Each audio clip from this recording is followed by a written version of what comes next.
Capítulo 18. Pero, ¿qué diremos de David, que obtuvo un buen nombre, del cual dijo, he hallado a un hombre conforme a mi corazón? Vean el Padre que es perfecto, que a pesar de ponerlos a todos separados, de a todos mostrarle un favor diferente, a todos los termina exaltando. ¿Verdad? Porque uno, el amigo de Yahweh. Este otro, como Moshe, que era fiel en toda su casa. Llega David conforme a mi corazón. No podría uno escoger ahí, los quiero todos, ¿verdad? Todos los títulos. Bendito Yahweh. Qué poderoso tener un corazón como el corazón de Yahweh. Recuerden que eso es algo que también el Padre me lo acomodó un poco más en los 40 días. Bendito Yahweh, espero acordarme ahorita para contárselos. ¿Se acuerdan que ya les había dicho que en el cuerpo, ¿verdad? El cuerpo en sí, la carne representa a los pocos, la sangre representa a los muchos. La congregación, los pocos y los muchos, cuerpo y sangre. Pero el cuerpo tiene varias partes, como habla Pablo, ¿verdad? Igual que el montón de miembros en la congregación y todos con un ministerio diferente o que se complementa con los demás. Y como he mencionado, Yahushua es el cerebro, quien cumplió todos los mandamientos representados por las dos tablas del pacto que representan los dos hemisferios. Yahushua es el cerebro que va en la parte superior del cuerpo, que guía y ordena al resto de las extremidades, siendo entonces como hombre, ¿verdad? La cabeza y el cuerpo, la mujer, la congregación. Pero dentro de la congregación está el último, que es como David, el corazón. Ningún cuerpo puede existir con solo uno de los dos. Necesita ambos, el cerebro y el corazón. Hoy en día ya están alguna gente poniéndole corazón de cerdo o haciéndole corazón ahí completamente artificial. No me puedo imaginar la vida así, lo que se debe sentir o más bien la ausencia de sentimiento, entre otro montón de factores que pueden haber ahí en juego. Pero el punto es que la persona no puede existir con uno de los dos, se necesita el cerebro y el corazón. Por eso la congregación, para llegar a la redención, necesitaba la manifestación del primero y el último. Primero el cerebro, porque Rosh es cabeza, Reshit principio. Y a cómo va el proceso de la vida, ¿verdad? De la historia humana, eventualmente llegaría el corazón, como si se estuviera formando el cuerpo entero. Es particular que vemos en el libro de la anatomía del alma que el hemisferio izquierdo del cerebro tiene una conexión con el corazón. Y eso es interesante porque recuerden que si vemos el cerebro como las dos tablas tenían 10 mandamientos que se separaban en 4 mandamientos celestiales, como el nombre Yahweh, que tiene 4 letras y se conecta con Yahushua, que está a la derecha del Padre en el cielo, y 6 mandamientos terrenales, que son los mandamientos físicos.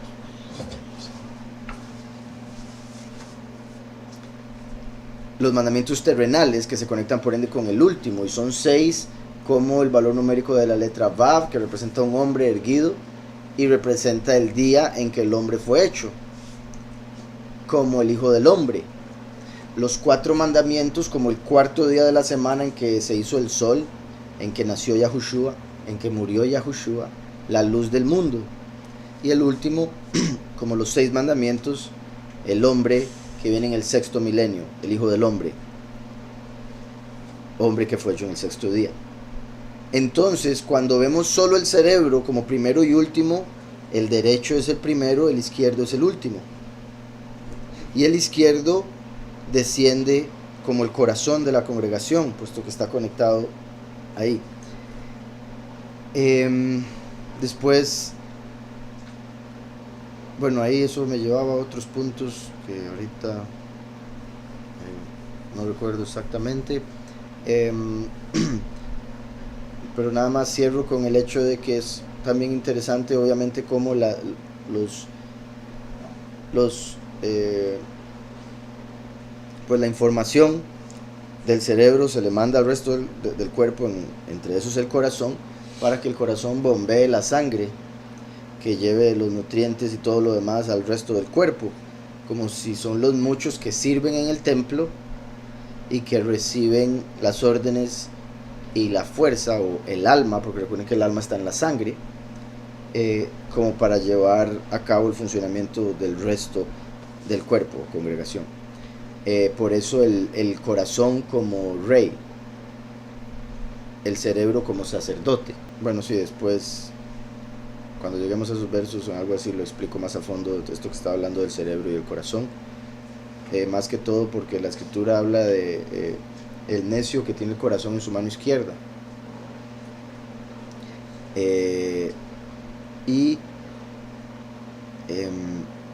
¿Verdad? Como, bueno, también a nosotros se nos había enseñado que el corazón estaba a la izquierda, ¿verdad? Entonces todo el mundo es un necio, básicamente. Pero hoy en día están diciendo que el corazón está en el centro. Entonces dicen que eso es un efecto Mandela. Porque todo el mundo se le enseñó que el corazón estaba aquí, pues ahora resulta que está por aquí. Ahora, puede ser que no sea un efecto Mandela y simplemente está tirado al centro, pero como inclinado hacia la izquierda. Entonces nos enseñaron una cosa antes, ahora enseñan otra. Puede que sea un efecto Mandela y el cuerpo ha ido cambiando. Sí, una cosa así. Y Yahushua está a la derecha del Padre. Y es relación a eso que se habla que el necio tiene el corazón en su izquierda, como en la inclinación al mal. Está siempre tirado hacia lo malo. Pero es particular que el último, al estar conectado o ser el hemisferio izquierdo, porque es el que Yahweh agarra de la mano derecha, por ende está a la izquierda, es el que descendería y se conectaría con Yahushua, que está a la derecha, para recibir la sabiduría y no comportarse como un necio. Pero también ahí estaría la razón por la que viene como hijo pródigo, conocería el mal y demás, por venir como un corazón, y el corazón es engañoso, etcétera, etcétera, etcétera. Entonces, el corazón, por tener la inclinación al bien y la inclinación al mal, que de hecho también se da en el órgano, que tiene dos partes diferentes, representa el árbol del conocimiento del bien y el mal. Y depende de la sabiduría que tenga el hombre si lo va a inclinar hacia la derecha o a la izquierda. Y el necio es hacia la izquierda. Entonces, continuando aquí. Mientras que sí, el otro estaría inclinado a la derecha y por ende a Gesed, a misericordia, amor, favor. He hallado un hombre conforme a mi corazón, David, el hijo de Yishai. Con misericordia eterna le he ungido.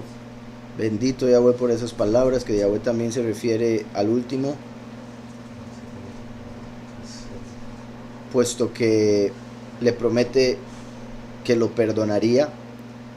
Le da misericordia eterna, cosa que, como les he dicho, es obvio que es con el último, puesto que Yahushua no pecó nunca, entonces no necesitaba misericordia, necesitaba justicia, que fue lo que se hizo, y por eso Yahweh lo levantó de los muertos. Dice, también dijo David a Yahweh, ten misericordia de mí, oh Yahweh, conforme a tu gran misericordia y conforme a la multitud de tus compasiones, borra mi iniquidad. Límpiame más aún de mi iniquidad y lávame de mi pecado. Esto aquí muestra también algo que hablaba con una hermana hace poco, bueno, también con un hermano, de cómo, bueno, recuerden que en Apocalipsis 12 dice que el dragón, cuando cae, ya no más va a poder acusar a nuestros hermanos, porque los acusaba día y noche ante el trono de Yahweh. Recuerden que Samael fue puesto a la izquierda para representar el mal en el segundo cielo, eso sí. Lucifer o Heilel a la derecha para hacer justicia con la Torá, pero eso hizo que se convirtiera en el acusador, porque empezó a buscar cómo acusar a todo el mundo y condenarlo al fuego. Por eso Yahushua vino y pagó cumpliendo la Torá para vencer a Lucifer, quien como un policía usó la ley para condenar a muerte al que era inocente, y cuando su jefe se dio cuenta lo despidió y liberó de la cárcel a ese que había condenado a muerte, en este caso el Seol, al sacar a Yahushua y darle vida eterna. Entonces, Lucifer con la Torá acusa y continúa acusando hasta que lo saquen del cielo, muy pronto, unos añitos. Entonces eso es lo que hace, además de que estamos en carne que usamos para cometer pecado en el pasado y tiene una memoria propia, eso hace que incluso si uno ya fue perdonado por Yahweh, el enemigo lo siga acusando. Y es una lucha que debemos tener y no se nos puede olvidar, porque si no la persona se echa a morir y dice, no me han perdonado, no sirvo para nada, no puedo yo ser parte de... Cuando es el enemigo haciéndole pensar así para que se aleje de Yahweh. ¿Sí me explico? Entonces, vemos como David, a pesar de ser alguien conforme al corazón de Yahweh, que había sido ungido con misericordia eterna, él cuando comete un pecado se arrepiente de corazón y le pide al Padre que se lo borre y que le ayude. No es como que dice, no hombre, si yo tengo misericordia eterna, ahí voy. Y le valía todo y hacía lo que le daba la gana, como harían algunos si pensaran tener el corazón como conforme al corazón de Yahweh. ¿Sí me explico? Entonces vemos que a pesar de eso que Yahweh dice de él, no por eso él se aliviana, no por eso él hace lo que le da la gana, sino que cuando comete sus errores los reconoce y pide perdón. Entonces dice, conforme a tu gran misericordia y conforme a la multitud de tus compasiones, borra mi iniquidad, límpiame más aún de mi iniquidad y lávame de mi pecado, porque reconozco mi iniquidad y mi pecado está siempre delante de mí. Entonces debemos entender eso, que para los que verdaderamente les importa, ahí va a estar el pecado acusándolo. Pero una vez que uno reconoció a Yahushua de verdad y está buscando servirle, complacerle, cumpliendo los mandamientos, debe olvidarse de eso que le provoca ese pecado, puesto que ya el Padre lo olvidó. Entonces olvídelo usted. Como le dijo, ¿verdad?, Yahweh a Pablo, bástate mi favor, que sea suficiente con que te dije que te perdoné, y ya, déjese de. Y que quede claro, ¿verdad? Porque es que es una línea muy delgada entre de verdad arrepentirse y sufrir como tiene que ser ante el Padre, y que en algún momento de la vida vuelva esos pensamientos a la mente y volver a sentirse mal y decirle al Padre, yo sé que me perdonaste, pero es que me acabo de acordar y qué duro haber hecho eso, perdóneme. Pero de ahí a pasar toda una vida arrepintiéndose de lo mismo, imagínese qué feo que alguien que usted, que le hizo algo a usted le dice, sí, ya lo perdone, tranquilo, llegue todos los días, todo el día, me perdona, por que sí, pero me perdona, ¿verdad? ¿Estás seguro? Sí. Va a llegar el momento, uno ya va a estar obstinado y va a querer decirle que no, o decirle, te perdoné por aquella, pero ya esto, todo lo que me has hecho todos estos días, me tienes cansado. Entonces, obviamente Yahweh es bueno y es misericordioso, pero nosotros no podemos caer en la necedad o en lo que sería ya falta de fe. Pero de verdad me perdonó, ya, me cree o no me cree. Es uno el que se sigue condenando, bueno, el enemigo, pero uno el que le hace caso. Porque reconozco mi iniquidad y mi pecado está siempre delante de mí. Contra ti solo he pecado y he hecho lo malo delante de tu vista. Esto siempre me da mucha risa, más cuando tomo en cuenta lo que se habla en el judaísmo con respecto a de qué pecado se estaba arrepintiendo aquí, que sería el pecado de haberse metido con Bathsheba, la esposa de Uriyahu. Se dice en el judaísmo que David le había dicho a Yahweh, ¿por qué se dice el poderoso de Abraham, poderoso de Isaac, poderoso de Jacob y no el poderoso de David? Entonces Yahweh le dijo, porque yo a ellos los probé y pasaron todas las pruebas. Entonces David le dijo, pruébame. ¿Y en qué momento? ¿Verdad? Se quebró la ventana de Bathsheba y David estaba así caminando por el terrado y volvió a ver y ella se estaba bañando. Se dice que estaba haciendo el ritual, la inmersión para purificación, Entonces se dice que eso fue como lo que más le llamó la atención a él, además de su físico, el hecho de que era una mujer que buscaba al padre. Eh, ¿Verdad? No sé si eso lo dirán en el judaísmo como para justificarlo, pero sea como sea, obviamente se dejó llevar hasta el punto de cometer adulterio con ella. Entonces ahí fue probado y falló la prueba, muy tristemente. Pero es por eso que David dice esto, y entendiendo que David tiene un corazón conforme al de Yahweh, no lo puedo tomar como lo tomo para reírme cuando les digo que lo tomo como un chiste. Porque él dice: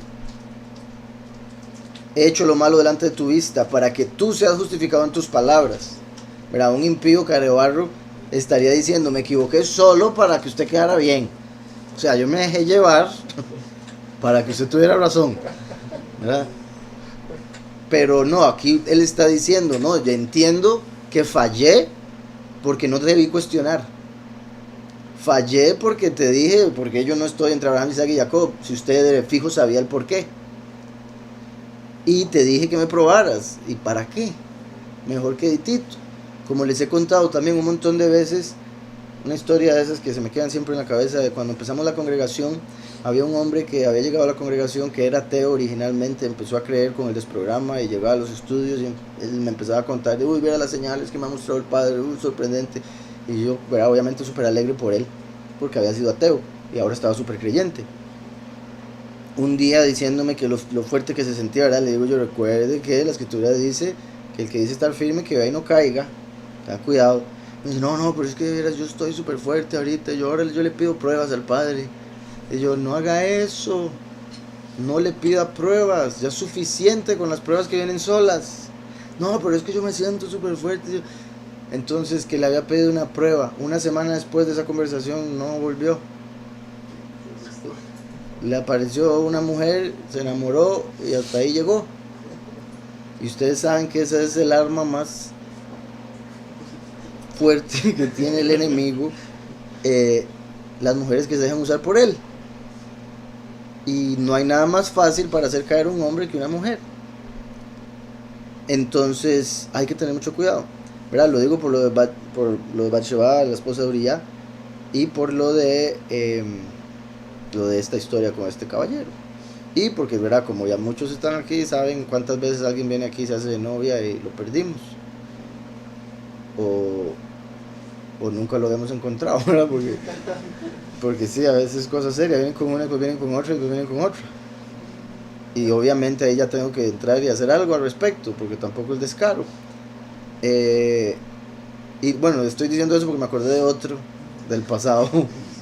Quiero decir el nombre, pero no sé si lo estaría poniendo muy feo. ¿Quién dijo? Sí. Uy. No sé si decir el nombre, porque después el hombre está viendo. Sí. Solo la historia se quema solo. Sí. Y bueno, ahora que pienso, imagino que hay otro que puede estar viendo y diciendo: yo creo que está hablando de mí.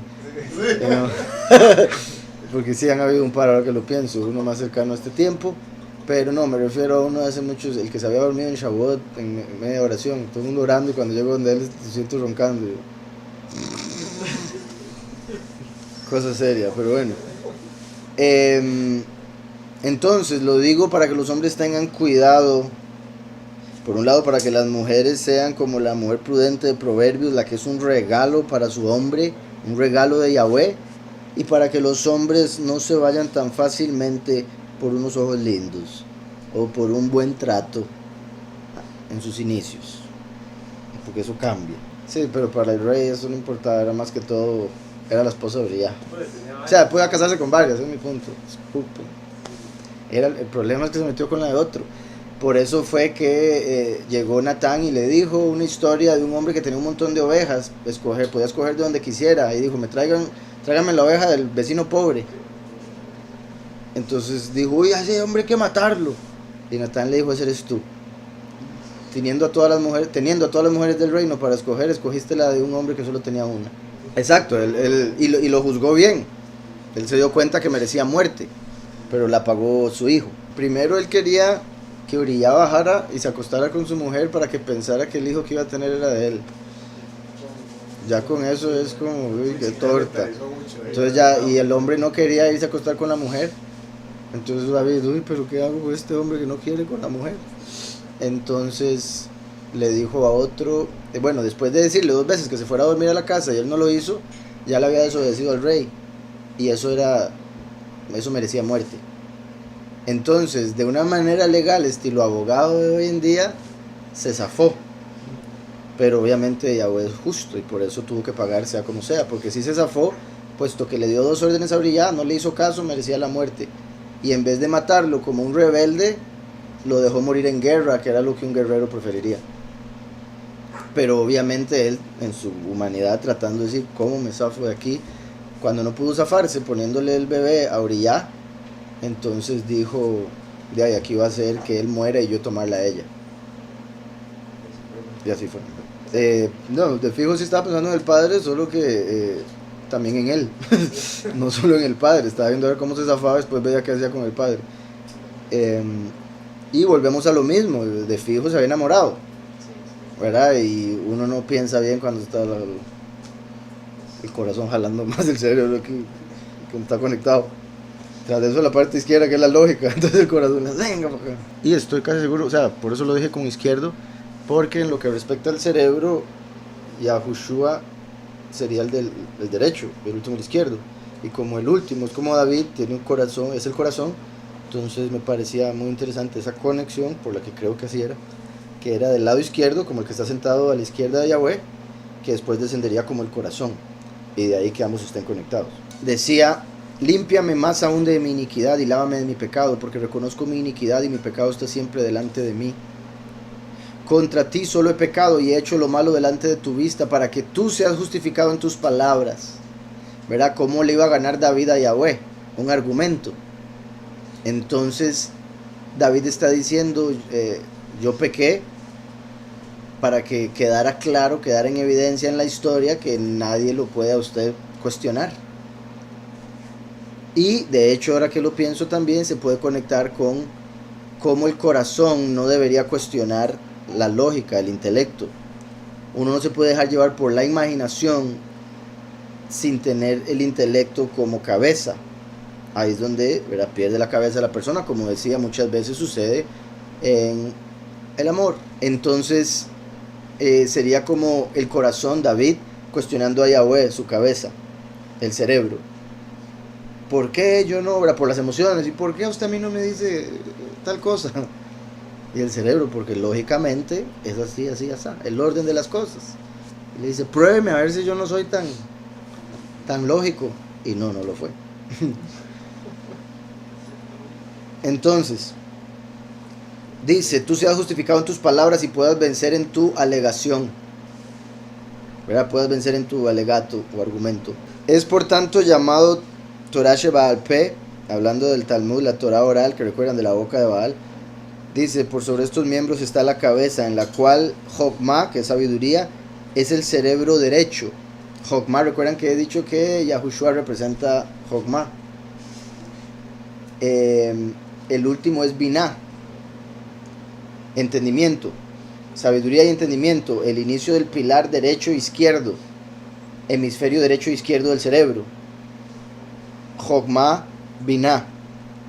Y dice, es el cerebro derecho, Jokmah, el asiento del pensamiento. Y Binah, que es entendimiento, es el cerebro izquierdo y el corazón. Entonces Binah es el izquierdo y se extiende hasta el corazón. Y como les he dicho, Binah es el último. Y eso es interesante también, que sea 2 partes del cuerpo, porque es el que va a conectar como un puente cielo y tierra, Yahweh permaneciendo con Yahushua en el cielo, el Yahweh en la tierra, el último como un puente, como el cuello, de hecho, como les he dicho, ¿verdad?, entre cabeza y cuerpo. Y por eso aquí está, bueno, mucho de lo que ayuda para la voz. El último es la voz. Y el que sea 2 partes representa también el conocimiento del bien y el mal, y representa el rumiar con la comida, ir de arriba a abajo, como la escalera que vio Jacob cuando se acostó, recuerdan que llegaba hasta el cielo. Y también representa el entendimiento mismo, porque para entender hay que separar. La sabiduría es como un bloque de información, como un flashazo que le llega, como que uno diga, uy, entiendo, bueno, sé tal cosa, pero todavía no lo entiende. Para entenderlo hay que empezar a desacomodar eso que ya dice saber, desarmarlo, ¿verdad? Como si uno agarrara una computadora e hiciera ingeniería inversa. Entonces la desarma toda para ver qué función cumple cada pieza. Y una vez que ya entiende qué función cumple cada pieza, entiende cómo funciona la computadora. Antes solo sabía que era una computadora y que servía para conectarse, para internet y demás. Pero ya después entiende por qué con esto se escribe, con esto se conecta, con esto, etcétera, etcétera. En la pantalla se ve. Entonces por eso el entendimiento se trata de separar lo que se sabe a través de la sabiduría. Y al unir entendimiento y sabiduría obtenemos conocimiento de X tema. Entonces por eso el último se separa en cerebro y corazón, porque es el que hace separación para poder después volver a conectar.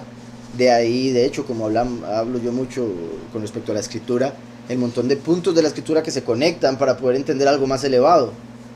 Si uno no conecta las historias de la escritura, si no puede conectarlas, no va a llegar a entenderlas mejor. Tal vez usted sepa la historia de cuando Abraham llevó a su hijo a morir y que Yahweh envió a su hijo a morir. Ahí ya hay una conexión poderosísima. Pero entre uno más ve las dos historias empieza a haber más conexiones y más conexiones, como eso de que Abraham dijo Yahweh proveerá un cordero. Entonces decía aquí, es el cerebro izquierdo y el corazón, mediante el cual el corazón comprende. Respecto a esto se está escrito en Deuteronomio 29-28, los secretos pertenecen a Elohim, Jokmah, nuestro soberano, Binah. Después dice, después sigue leyendo, diciendo otras cosas, y después acomoda cada sefirá del árbol de vida con cada uno de los órganos. Entonces pone Keter, el cráneo. Es interesante porque en hebreo cráneo es Gólgota. Yahushua fue coronado, Keter es corona, y colgado en Gólgota para convertirse en la cabeza de la congregación, el que nos daría el reino, la corona. Keter. Jokmah, porque nos mostró quién es el Padre. Sabiduría, para saber quién es Yahweh, y es el lado derecho. Binah es el lado izquierdo del cerebro y el corazón, ambos. Gesed, que es el favor, es el brazo derecho y la mano. Geburah es el brazo izquierdo y la mano. Por eso con el brazo derecho uno abraza. Obviamente uno puede abrazar con los dos, pero lo que representa cada brazo es con el brazo atraemos, con el derecho, y con el izquierdo rechazamos. De hecho, en lo que respecta a brujería, se dice que la persona cuando encuentra algo de brujería debería agarrarlo con la izquierda para desecharlo, porque si lo agarra con la derecha sería como aceptándolo. ¿Cómo es, Con la derecha atraemos o aceptamos, con la izquierda rechazamos. Después Tiferet, que es el balance o belleza, es el torso. Netzach, que es triunfo, es la pierna derecha, riñón y testículo. Hod, que es esplendor, pierna izquierda, riñón y testículo. Yesod es el órgano sexual, fundamento, Yesod. Y Malhut, que es reino, son los pies y donde iría la circuncisión. Entonces sí era el izquierdo. Entonces, volviendo a David, porque aquí fui concebido en iniquidad. Fui concebido en iniquidad. Este es otro verso que ya tenemos que contar la historia varias veces, porque es un verso interesante. Creo que la historia, la tradición judía ayuda, ya que uno, o sea, sin la historia parece extraño el por qué David diría que fue concebido en iniquidad. Y puede que la historia sea un poco diferente, pero es la que se dice en el judaísmo y por eso la voy a contar. Pudo haber sido, aquí fui concebido en iniquidad, por el simple hecho de lo que es la relación sexual, un acto carnal, y a través del cual se va a pasar el pecado, sea como sea. Por eso Yahushua tuvo que venir de una virgen. Entonces hay iniquidad en el acto, porque se está pasando el acto de Adán el pecado de Adán se está pasando a otra persona para que dé a luz a alguien que va a venir con ese mismo pecado. Entonces se podría simplificar en eso, pero en el judaísmo se enseña, recuerden que Yishai, el papá de David, era descendiente de Obed, quien era descendiente de Boaz, quien se casó con Ruth. Ruth era una gentil. En la Torah hay una prohibición en la cual Yahweh prohíbe que las mujeres se casaran con hombres moabitas, pero la forma en que está escrito, algunos lo interpretaban como que no se podían mezclar en lo absoluto israelín con moabitas. Entonces, como Yishai venía de Ruth, una moabita, entonces él pensaba que no le era permitido, porque él quería cumplir la Torah, estar casado con una israelí, porque él era hombre que venía de una moabita. Entonces se divorció de ella. Cuando estaba divorciado dijo, como yo soy descendiente de moabita, me debería casar con una esclava. Entonces le dijo a la esclava, a la sierva de él, que estuvieran juntos, y ella, por no irrespetar a su ama, de la cual se había divorciado Yishai, se lo contó, e hicieron lo de Lea y Raquel. Entonces cuando él, Yishai, pensaba que se iba a acostar con la esclava, la que entró a acostarse con él era su ex esposa, de la cual se había divorciado, y esta quedó embarazada. Después se separan y aparece que está embarazada, pero Yishai, como pensaba que se había acostado con la esclava, dice, esta mujer se fue a hacer fiesta y quién sabe con quién se acostó y ahora anda embarazada. Entonces los hijos que había tenido ya él con ella, junto con él, la empezaron a ver como una mujer fornicaria. Y ella juraba, bueno, ella decía que ese hijo era de él. Y él, no, usted a mí no me miente, yo estuve con la esclava. Entonces, durante toda la vida de David, veían a David como un hijo ilegítimo, que había venido de otro lado, quién sabe de cuál hombre. Y ella fue justificada cuando llegó Shemuel, y después de ver a todos los primeros hijos de Yishai, dijo, no, ninguno de estos tienen a otro. Y Yishai, ¿cómo? Sí, pero está por allá trabajando con las ovejas, ese cochino es. Y por eso lo llamaron del fondo de las ovejas, de atrás de las ovejas. Le dijeron, venga, y dijo, este es el rey. Entonces ahí Yishai llegó a entender, sí, de fijo, este es mi hijo, pues. Tenía que ser, por supuesto. No, ahí él dijo, no, obviamente si hubiera sido un hijo ilegítimo, un hijo de fornicación, no se habría convertido en el rey. Entonces eso quiere decir que mi esposa tenía razón, no me estaba mintiendo y si era mío. Entonces ahí ella, ¿verdad?, alabando a Yahweh, claro, detrás del, porque no estaba dentro, entonces, puro hijo, ¿verdad?, descendiente de Sara. Entonces alabando a Yahweh porque finalmente estaba siendo justificada por el padre cuando vieron que David sí era hijo de Yishai. Pero como Yishai había estado divorciado de su mujer cuando se acostó con ella, entonces David diría, fui concebido en iniquidad, porque no había ahí la unión que debía haber. Así como también decía el hermano con respecto a lo que se está pensando mientras se tiene la relación sexual. Yishai pensaba que estaba con otra, entre otras cosas que de fijo pudieron haber estado pensando en ese momento, no muy positivas. Entonces es particular que David haya dicho eso, porque he aquí fui concebido en iniquidad y en pecado me llevó mi madre, porque he aquí tú amas la verdad, ¿verdad? Y en ese tiempo no se sabía la verdad acerca de quién estaba embarazada ella y demás. Tú me has mostrado cosas oscuras y escondidas de tu sabiduría. Esto es hermoso, ¿verdad? Y cuando dice cosas oscuras, yo me imagino más de una persona religiosa. Oscurantismo. Ahí está diciendo cosas que para la gente es difícil de ver, cosas que para la gente no logran entender. Y uno lee la escritura y de repente entiende algo súper misterioso, que antes estaba oscuro a la vista, pero de repente pudo verlo, ¿verdad? Como cada vez, digamos, cuando se va la luz, los ojos se van adaptando hasta que uno ya logra ver, no como de día, pero logra ver algo. Entonces es como irse adaptando a la escritura, irse adaptando a Yahweh, para poder entender y ver más allá de lo que está escrito. Entonces, una de las cosas que Yahweh le revela a David, poderosísimas, es, como dijo él, sacrificio y ofrenda no te agradan, pero me has dado un cuerpo. He aquí vengo, como está escrito en el pergamino de mí.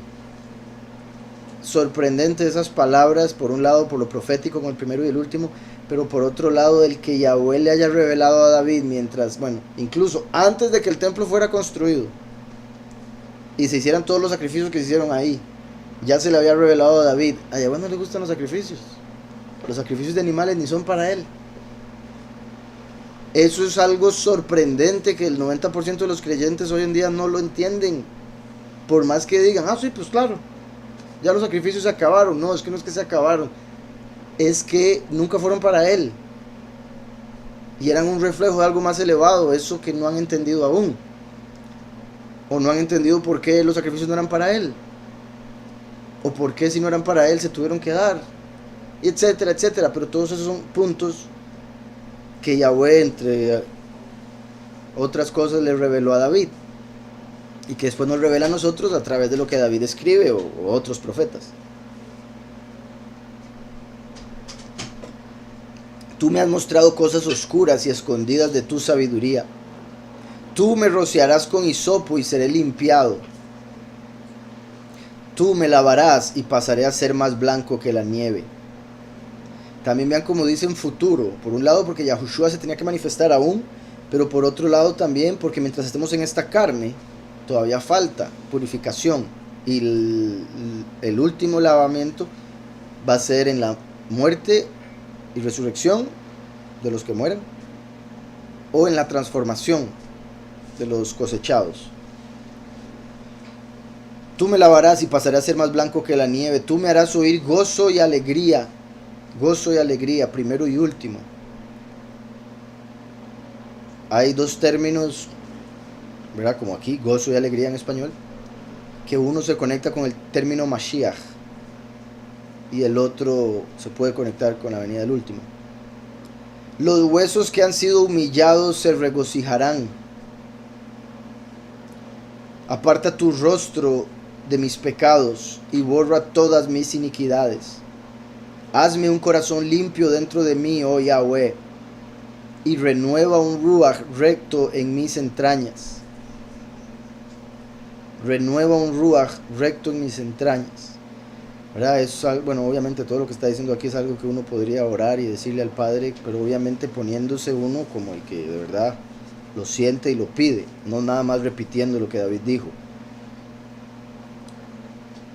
Pero qué particular, ¿verdad? Que nosotros, como respiramos, estamos constantemente renovando Ruach. Y obviamente es un Ruach de otro nivel, pero es lo que representa. Renueva un espíritu recto en mis entrañas. Como el hecho de botar todo el aire para que salga cualquier impureza y después pedirle al Padre que lo llene a uno con un Ruach recto.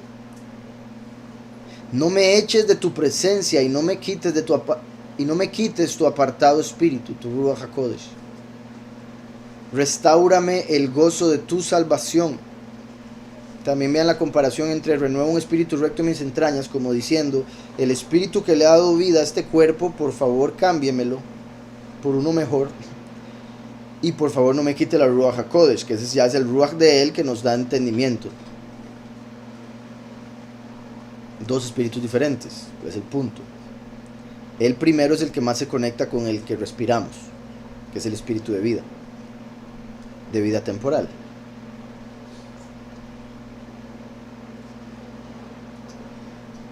Dice, no me eches de tu presencia y no me quites tu apartado espíritu. Restáurame el gozo de tu salvación y corrobórame con un espíritu de gobierno. Vean, restáurame el gozo de tu salvación. El primero, gozo y salvación y restauración. Y después, corrobórame, o sea, confírmame. Lo que viene a ser el último, que confirma el pacto de Yahushua. Corrobórame con un espíritu de gobierno, que viene a gobernar. Enseñaré tus caminos a los pecadores. No, a ellos no.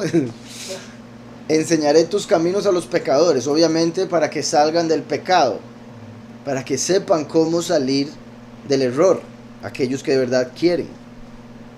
Y para los que no, se convierte en su condena, en su castigo, porque se les dijo y no quisieron salir.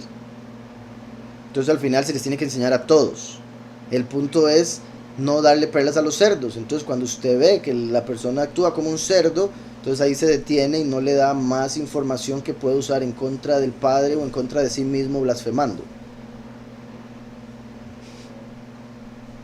Dice, enseñaré tus caminos a los pecadores y los impíos se convertirán a ti.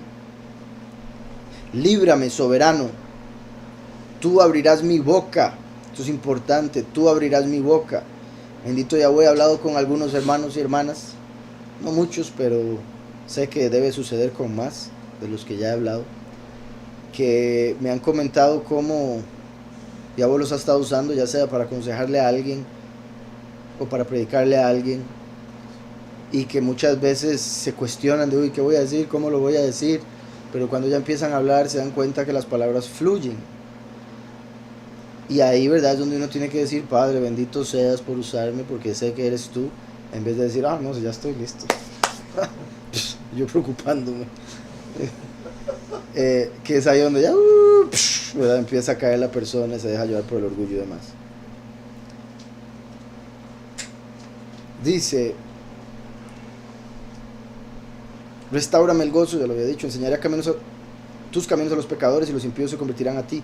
Líbrame de la culpa de sangre, oh Yahweh, Yahweh de mi salvación. Mi lengua se regocijará en tu justicia. Soberano, tú abrirás mi boca y mis labios declararán tu alabanza. Porque si tú hubieras deseado inmolación, lo que les decía, si tú hubieras deseado inmolación, te lo habría dado. Esto también me gusta, porque me imagino más de alguno criticando a David, incluso su propia carne, el enemigo. ¿Y usted por qué no le está dando inmolación a Yahweh? Como cuando le llegó a reclamar Satanás por Abraham y le dijo, desde que usted le dio a Yitzhak no le vuelve a hacer sacrificios. Y Yahweh le dijo, pero si usted le pide el hijo, se lo da. Bueno, obviamente refiriéndose a Yahweh. Después con Job, similar. Aunque Job hacía sacrificios por sus hijos, decía, en caso que mis hijos hayan hecho algo, voy a hacer este sacrificio por ellos. Lo cual muestra cuán en la letra estaba, cuán poco conocía a Yahweh y su misericordia, como para pensar que era algo así tan simple. Y digo simple en el sentido de matar un animal que no tiene nada que ver con usted, en vez de destruir la parte animal que está en uno. Lo que usted vea animal en usted mismo, a eso es lo que hay que sacrificar. ¿Sí me explico? Entonces, dice, porque si tú hubieras deseado inmolación te lo habría dado.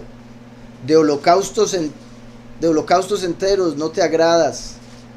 La inmolación para Yahweh es un espíritu contrito, ¿verdad? Un espíritu humilde, que se, ¿verdad? Empático, que se duele de lo que le pasa a los demás o de lo que le ha hecho a los demás, de sus propios pecados. Un corazón contrito y humillado, Yahweh no lo desprecia. Entonces hay un montón de gente que haría, y de fijo hacen sacrificios de animales y piensan que con matar y derramar toda esa sangre le están pagando, y no se dan cuenta que ahí están conectándose con el enemigo, más bien con esas acciones y pensamientos, y por dentro están diciendo, uy, yo sí soy importante, yo sí valgo, vean los sacrificios que le doy, debe estar súper contento conmigo. Mientras que, como dice aquí, un espíritu contrito, un corazón contrito y humillado, Yahweh no desprecia. Una persona sin matar ningún animal, pero de verdad, o sea, y lo digo de una manera metafórica y como decía, de verdad humilde, ¿verdad? Decir, o sea, golpearse el corazón, como dice, ¿verdad? El hecho de no exaltarse, sino decir, ¿qué es lo que he hecho? ¿Por qué he llegado a este punto, Padre? ¿Cómo te he fallado? Etcétera, etcétera. Ser humilde para con Yahweh, eso es lo que Él va a aceptar y decir que es lindo, mi chiquito, ahora estamos bien porque reconociste el error, porque supiste que hiciste mal, y eso vale más que cualquier derramamiento de sangre y menos de un animal, o bueno, mucho más, ¿verdad? Siendo sangre de animal. Entonces la inmolación para Yahweh es un espíritu contrito, ese es el verdadero sacrificio, el sacrificar lo negativo de uno, sacrificar lo animal de la carne. Eso es lo que hay que sacrificar, el orgullo, la hipocresía, la falsedad, la levadura, los deseos de la carne en general. Y hermanos también que me han comentado de debilidades que tienen, con las que han luchado por años, y bueno, bendito Yahweh, uno de los hermanos con los que hablaba me dijo que súper bien, y eso me alegra inmensamente. Otros que siguen igual al parecer, según lo que me comentan. Bueno, no sé si años, bueno, sí años ellos en el error, pero no sé cuántos tiempo lleven en la congregación y poniendo en práctica lo que aprenden, porque también me he llegado a dar cuenta tristemente de personas que se conectan y dicen ser muy fieles, pero en sus vidas están haciendo lo contrario de lo que la escritura manda y lo que hablamos aquí. No pueden esperar un cambio si no hacen el cambio, no pueden esperar un cambio si siguen actuando de la misma manera, pensando de la misma manera, y es ahí donde hay que sacrificar los pensamientos. Un pensamiento que lo saque a uno del Padre lo sacrifica. Pensamiento que le dice a uno, vaya y siga en aquello, vaya y haga aquello que usted quería dejar, vaya y haga aquello que lo hace sentir mal después, sacrifique esos pensamientos, sacrifique esos deseos. Entonces recuerden los verdaderos sacrificios que hay que hacer, ¿verdad? Que también hoy en día muchos lo igualan con también dinero. Muchos no sacrifican animales, pero dicen, aquí está el sacrificio, voy a soltar tanto del sueldo, y no sueltan nada del corazón. Siguen con ese orgullo, siguen con esa mentira, entonces no van a poder comprar el perdón por más dinero que den. Ahora, si es que si están dando dinero a la congregación o al pobre, porque de verdad quieren ayudar y complacer a Yahweh, bendito Yahweh, que eso funciona como un tipo de sacrificio, porque la gente está dando algo que le ayuda a comer, que le ayuda a hacer lo que le da la gana en este mundo, y está diciendo, bueno, me voy a apartar de eso porque quiero que alguien disfrute de la vida, porque quiero que alguien tenga con qué seguir viviendo, y eso obviamente es un buen sacrificio. Pero mi punto es que mucha gente piensa que está comprando el perdón, o que por dar mucho dinero es como si estuvieran matando muchos corderos. Y por eso es el corazón. En el corazón es donde Yahweh va a ver si el sacrificio es válido o no, al ver el corazón del hombre. Y como dice la escritura, el alma del hombre que Yahweh envió como su aliento, Neshama, es la lámpara de Yahweh en el hombre. Yahweh ve lo que está en nuestro corazón a través del alma que está en la sangre, que pasa por el corazón. O sea, y poniéndolo así, súper físico, o sea, no hay forma de que Yahweh se le pase algo, se le olvide, porque si uno se acuerda, él ya lo sabe. Y incluso si a uno se le ha olvidado.